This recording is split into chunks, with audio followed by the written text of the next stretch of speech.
Hello everyone, it's Mike here, just kind of showing you my project. It's a project that I've actually been working on for a while, and just recently I managed to actually get full 3D working on it, as you can see here. I'm sorry that I have to record the actual screen. It's hard to see the colors or anything, but see, those are actually colors. But yeah, there we go, there we have it. If we zoom out here, we can see it's on the TV. And just to prove that it's hooked up to this thing, we can kind of, well, it's really dark back there. Anyways, I assure you, these cords right here, they're hooked up to the stuff. So, here, can you hear the music? That's coming through as well, this machine as well. So, if we follow this cord here, and we follow it all the way over there, and then it comes back around to right here, which we have a beautiful connector there. And then we've got the video, and it's here. Let's see here, where else does it go? It goes up right here. Whoa. And then it goes to here, and then that goes to the TV. We're still good.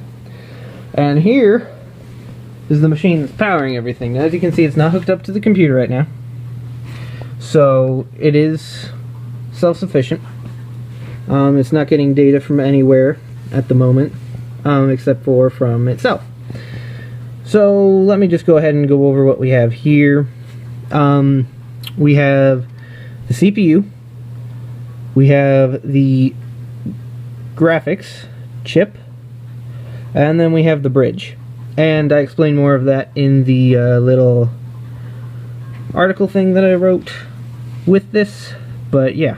And then over here, these two chips are the RAM. As you can see, it's a mess. Any electrical engineer would be ashamed of this. But this wire is way too thick for what I should really be using.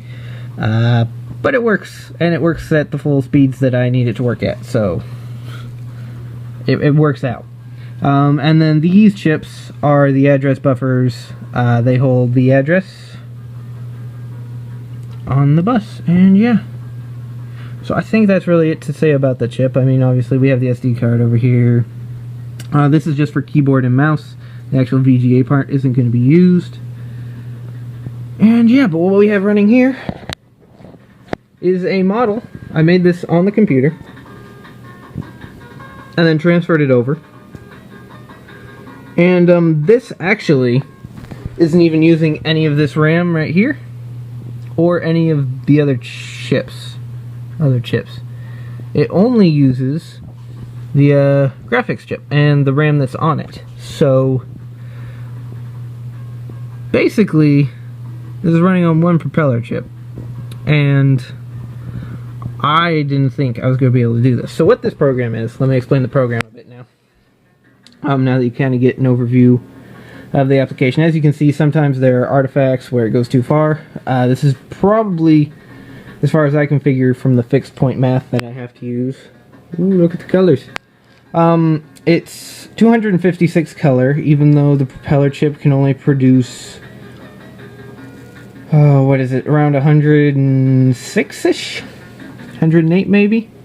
Can't remember the exact number, but it's somewhere around there. And what this can actually do is color mixing. So what it can do is take two of the colors that the propeller produces and put them in a grid pattern in one of these pixels in a 4x4 pixel shape. So it's really good at color mixing, and it can do basically just about any color. Sometimes they look a little weird though, because it uses some fancy techniques that technically shouldn't work, and it's complicated, and if I had a better algorithm for figuring out mixing colors, it would be much better. But right now, this is pretty much using just pure propeller colors that the actual chip can generate by itself.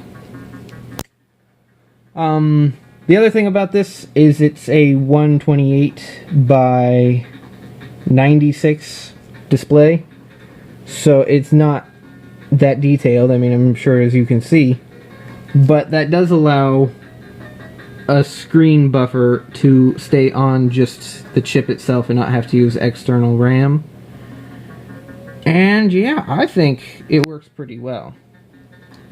I have the brightness really low just so you can actually see the colors that are here. But normally there's a lot more colors that you can see. These black colors are actually, you know, colored and not black. So I think that's probably about it.